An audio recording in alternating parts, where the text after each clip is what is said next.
that's kind of cool. So anyway, yeah, I am on break walking through a garage, and I thought it would be nice to make a video. So BlazeLeeDragon here, thank you for watching, as always, and today's video will simply be some ramblings, which I think some of these videos actually serve some purpose, and other times they do not. Either way, they make for some interesting views. So as always, feel free to thumb up, like, subscribe, and put your comments below. Today I want to kind of focus on what has happened with acceptance. And of course, acceptance is going to be a topic that I will discuss many times, just for the simple fact that I feel as individuals and as people, we are coming to accept each other less and less.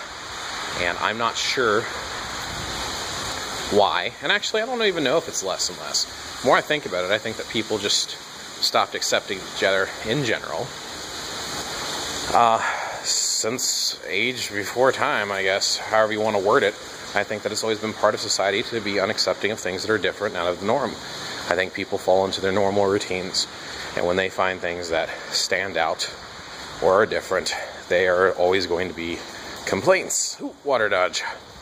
And I just don't think that that's a good mentality to have, and I would like to think that as we evolve as people and grow more, that we can learn to embrace each other for each other's differences.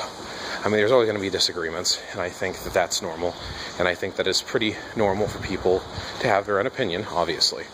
But what I don't think is normal, what I don't think is tolerable or accepting, is the fact that people tend to take it to a level where they're trying to make people feel outcasted or uncomfortable. And now, of course, this is a recurring theme, just for the simple fact that being myself an individual who is rather unique in many ways, I have experienced it myself. And I have to say that I probably have done it to others as well, just for the simple fact that none of us are perfect. The goal is to strive to embrace people for their differences.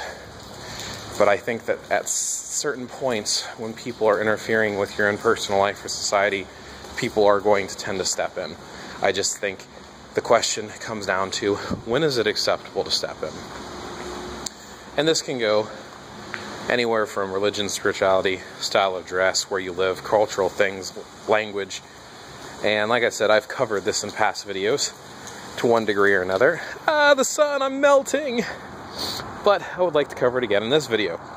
Now, I think the thing that initially prompted this was there was a conversation I was having today with one of my friends that I work with, and he kind of had the whole thought and conversational topic of religion and spirituality.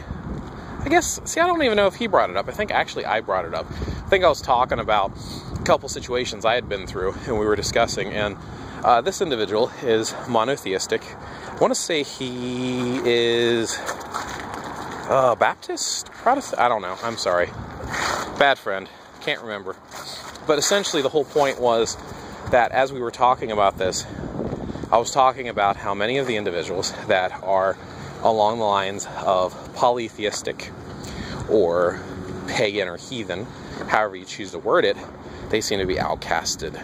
They seem to be ostracized and treated like crap, and many of them tend to get bitter. And for obvious reasons, you know, they don't feel like they belong. And of course, there's the discussions that these people are choosing to be that way, and they're choosing to be outcasts. And I don't know if that's always necessarily the case. I don't feel that somebody's faith or personal beliefs, regardless of how fanciful or far-fetched it may seem, should be an indication of whether or not to include someone in society or make them feel welcome or make them feel like their beliefs are invalid. Now, the reason I wanted to bring this up is I think it goes both ways. I feel that there are those within the polytheistic community, the atheistic communities, that don't seem to want to accept those who are different from them.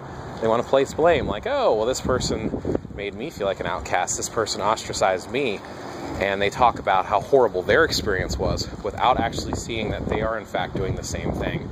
They are centering out monotheistic individuals automatically for being monotheistic, and oh, they do not accept me for who I am, and therefore I can't accept them for who they are. Not that that's exactly what they're saying, but that's essentially what it comes down to. They are making individuals feel like just because they're Christian, oh, well, they're automatically going to be judgmental, they're automatically going to be this way or that way. And it seems like there's not very much ownership that goes on with who they are as an individual and how they've been treated. Another thing that I think is interesting that I brought up during this conversation too was it seems like there's not much ownership, but there's a lot of pointing of fingers in this regard. For the simple fact that, once again, we talk about people that are of the polytheistic persuasion. Polytheistic, look up the word, essentially theism, belief in poly, multiple. So you're talking about multiple gods and goddesses. When I use the term polytheistic, that is what I'm referring to. So the thing that I've noticed, and like I said, this is not always the case. There's always exceptions. And I don't know if necessarily anyone completely fits into any norm. But I have noticed that as they will sit here and point the fingers at Christianity, monotheism, Catholicism, Protestantism, even, Jehovah's Witnesses and some of the other Mormons, I can't, you get the point. Jewish, a lot of the monotheistic faiths, they tend to point the finger and talk about how wrong or corrupt their beginnings were. If we talk about times back in, let's say, the Inquisition, when people were hunted down and burned for being different, it didn't really matter what you were, as long as you weren't part of the majority faith at that time. Whatever ruling body at the time was going to find you for any reason. And even if you did believe in the faith, if they were mad at you, it would, I believe, often be used as an excuse to eliminate people. And they point their fingers, polytheistic people, some, not all, some of the ones, especially the ones that are angry and bitter, they'll point their fingers and say, well, your sources and your essence of your beginning was so horrible, and this is what your people used to do, and people that believed what you did, and they hold the person responsible because in the past people acted that way. And I don't think that's fair to hold past people responsible. And I love this waterfall thing, so I keep walking by it, and I like walking during lunch. Anyway, so they'll hold these people responsible for what people who used to, from the past, what they believed. And that's not right. I don't even see how that's even fair, or something that's, something that people could get away with doing. I mean, what right do you have to hold someone else responsible for something that they weren't directly responsible for? I mean, judge them on the actions they're doing currently, not what they had done, nor condemn their entire faith, because just like any faith, it evolves with time and with people.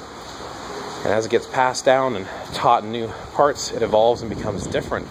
At least here in America, it's not a normal practice for monotheists, Catholics, Protestants, etc., to go around burning people, stoning them to death, or torturing them, and calling them, Satanists, whatever the case may be, whatever other labels they want to slap on them. Yeah, it does happen to a certain degree, and there is going to be individuals, once again, like I was saying, that ostracize and make you feel unwelcome. But that's not always the case. That's not how all of them are. And to associate them all, once again, you're pointing the finger. Now, that's one point. The other point I wanted to bring up is there is this pointing of ownership.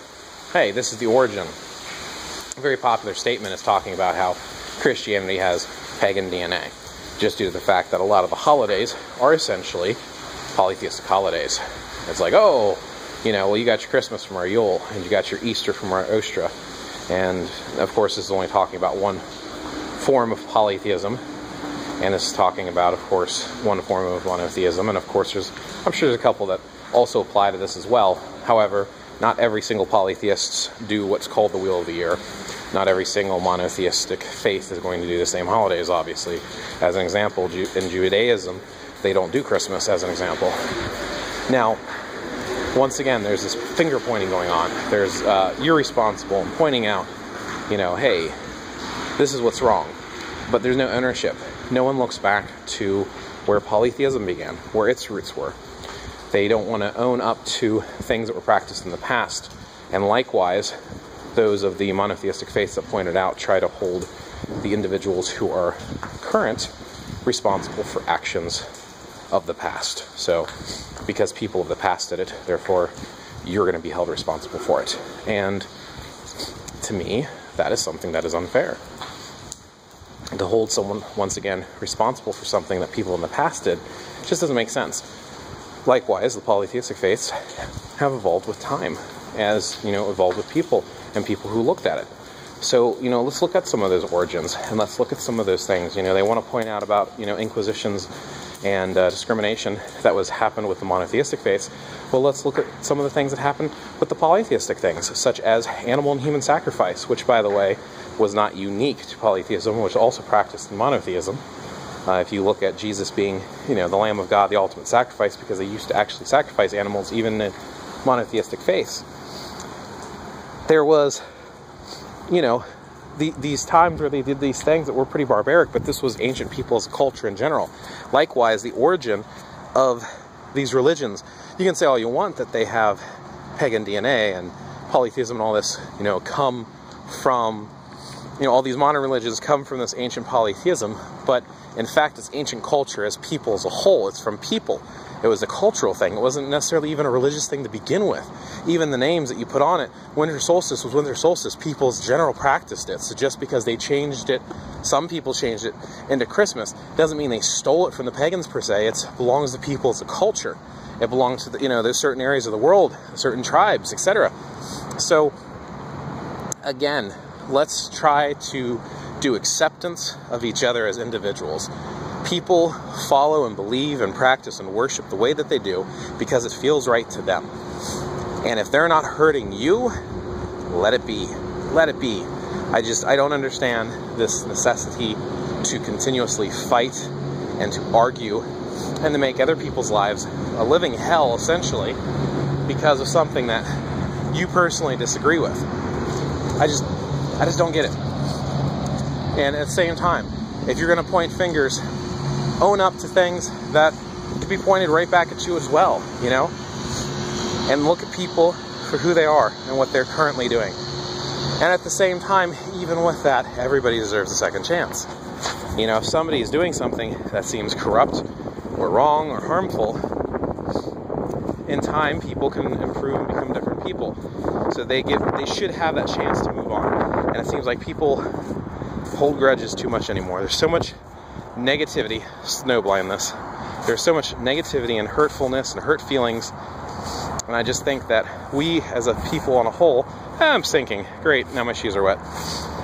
We as individuals as a whole can make this world a better place one day at a time, one action at a time, one embrace at a time, one handshake at a time, one moment of accepting and embracing. I think it's going to go a long way. So those are my thoughts, and this is 12 minutes, so thank you for watching. BlazeLeeDragon. Enjoy the rest of your day.